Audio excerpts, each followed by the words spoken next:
Assalamualaikum. Saya akan menceritakan kembali cerita misteri seram dan juga sejarah. Terima kasih pada yang sudah subscribe maupun yang hadir. Jika ada kekurangan, saya minta maaf. Kita mulakan dengan solawat. Allahumma salli ala Sayyidina Muhammad wa ali Sayyidina Muhammad kama sholaita ala Sayyidina Ibrahim wa ali Sayyidina Ibrahim wa barik ala Sayyidina Muhammad wa ali Sayyidina Muhammad kama barakta ala Sayyidina Ibrahim wa ali Sayyidina Ibrahim fil alamin innaka Hamidun Majid. Misteri dan mitos di sebalik Gunung Senyum, angkara langgar syarat Putri Bunian, segala hilang sekelip mata. Terletak di Felda Jengka 25, Jengka Pahang, Gunung Senyum bukan saja kaya dengan berbagai tumbuhan yang tinggi nilai perubatannya. Bahkan, gunung ini juga kaya dengan berbagai misteri dan juga mitos.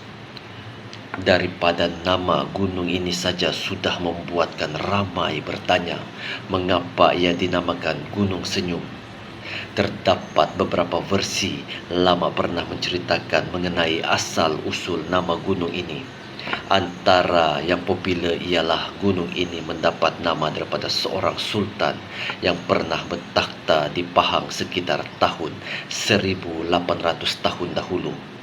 Menurut kisahnya, ketika itu Sultan Ahmad telah membuat perjalanan menyusuri sungai Pahang untuk melawat negeri dan kawasan pemerintahannya. Sampai di satu kawasan, baginda terpandang sebuah gunung yang tinggi dari tebing sungai. Lalu baginda bertanya kepada pengiringnya, apakah nama gunung itu? Malangnya, tidak seorang pun di kalangan pengiring baginda tahu nama gunung itu. Mereka semua hanya mampu berpandangan sesama sendiri sambil tersenyum melihat gelagat para pengiringnya. Baginda berseloroh menamakan gunung terbabit sebagai Gunung Senyum. Sempena gelagat pengiringnya yang asyik tersenyum. Bukan sekadar nama, tetapi Gunung Senyum juga terkenal dengan berbagai kisah mitos. Salah satu ialah kisah Toklong. Diceritakan pada zaman dahulu seorang lelaki bernama Toklong sering datang ke kawasan gunung ini untuk menjerat burung. Dia tidak berseorangan di kawasan gunung itu, tetapi ditemani komuniti orang Bunian. Toklong telah berkahwin dengan Putri Bunian yang tinggal di situ. Namun, sebelum bernikah, Raja Bunian telah mengenakan 3 syarat buat putrinya. Pertama, putri itu mesti mandi dalam 7 buah kolam yang kini dikenali sebagai Gua Kolam 7. Kedua, dia hendaklah mengeringkan dirinya dengan tiupan angin di dalam sebuah gua yang dikenali sebagai Gua Angin. Manakala syarat terakhir, putri tersebut mestilah mandi di bawah cahaya bulan yang berada di dalam gua terang bulan. Setelah memenuhi ketiga-tiga syarat tersebut, barulah mereka disatukan sebagai suami istri. Raja Bunian yang gembira dengan pernikahan anaknya turut menghadiahkan 2 buah taman kepada Toklong. Taman tersebut adalah Taman Laut dan Taman Darat. Sehingga hari ini, kedua-dua taman itu masih lagi wujud. Begitu juga dengan Gua Kolam 7 yang dikatakan tempat bersiram Putri Bunian tersebut. Gua berkeluasan 15 kali 30 meter ini mempunyai 7 tingkat kolam. Dikatakan suatu ketika dahulu apabila tiba musim tengkujuh, air di dalam kolam akan melimpah keluar melalui setiap tingkat kolam. Akan jatuh dari kolam bahagian atas ke bawah. Namun kini pemandangan itu tidak lagi dapat dilihat kerana kolam ini telah kering. Gua Angin pula tempat putri untuk mengeringkan badan juga ada. Jika masuk ke dalam gua ini, memang boleh merasai angin yang bertiup perlahan dengan kawasan sekitar yang nyaman. Manakala gua terang bulan, tempat putri itu mandi cahaya bulan pula, Pada waktu malam ketika bulan menyinar, cahayanya akan masuk ke dalam gua tersebut. Bila janji dimungkiri, selepas berkawin dengan Putri Bunian, Tok Long mendapat kelebihan apabila mampu merawat penyakit. Setelah beberapa lama tinggal di alam bunian, Tok Long merindui kampungnya dan meminta izin untuk pulang ke dunia yang nyata bagi bertemu dengan ahli keluarganya. Putri Bunian mengenakan 2 syarat. Pertama, Tok Long hanya boleh tinggal di kampungnya tak lebih dari 1 bulan dan kembali semula kepadanya. Syarat kedua, Tok Long mesti berjanji tidak akan memberitahu sesiapa pun mengenai kewujudan masyarakat Bunian di kawasan Gunung Senyum. Tok Long menerima semua syarat itu dan berjanji akan mematuhinya. Setibanya di kampung halaman, penduduk berasa hairan apabila melihat Tok Long menjadi seorang yang kaya dan mempunyai kebolehan untuk mengobati berbagai penyakit penduduk kampung.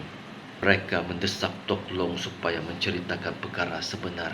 Pada mulanya Tok Long masih senyap dan boleh menyimpan rahsianya. Namun lama-kelamaan selepas diasak dengan berbagai pertanyaan, akhirnya Tok Long menceritakan tentang orang Bunian yang mendampinginya. Disebabkan melanggar syarat dan kembali ke gunung itu selepas lebih dari sebulan, segalanya hilang sekelip mata. Apabila tiba semula ke Gunung Senyum, Tok Long mendapati perkampungan Bunian di situ telah hilang. Keindahan yang dinikmatinya sebelum itu bertukar kosong dan dipenuhi hutan rimba serta semak samun. Terkejut dengan keadaan itu, dia cuba menjejaki istrinya, tapi malangnya tidak menjumpai si Putri Bunian. Tok Long terus mencari sehingga dia tiba di sebuah tempat yang dikenali sebagai Danau Impian. Di situ dia ternampak kelibat istrinya. Dia cuba mengikut jejak kelibat itu, namun semakin dia hampir, semakin jauh kelibat itu dan akhirnya terus menghilang. Kerana terlalu kecewa, Tok Long dikatakan telah menggali sebuah lubang dan mengabdikan diri kepada Tuhan sambil setia menunggu istrinya hinggalah ke akhir hayatnya dan dikebumikan di gua itu yang kini dikenali sebagai Gua Makam Tok Long. Itu antara sebahagian kisah populer di Gunung Senyum. Malah, Gua Makam Tok Long antara gua yang populer dikunjungi bukan saja oleh penduduk tempatan, bahkan pelancong dari luar negara. Gunung Senyum setinggi 1.594 kaki ini mempunyai 25 buah gua dengan berbagai nama yang unik dan klasik. Selain nama-nama gua seperti yang disebut dalam kisah Tok Long, antara gua lain yang terdapat di sini ialah Gua Kambing, Gua Gajah, Gua Batu Merlap, Gua Kolam 7, Gua Danau Impian, Gua Mayat, Gua Rangkap, Gua Sisik Ular, dan Gua Nisan yang mengandungi 19 batu nisan di dalam guanya. Gua Taman 1 dikatakan adalah kawasan Putri Bunian bermain.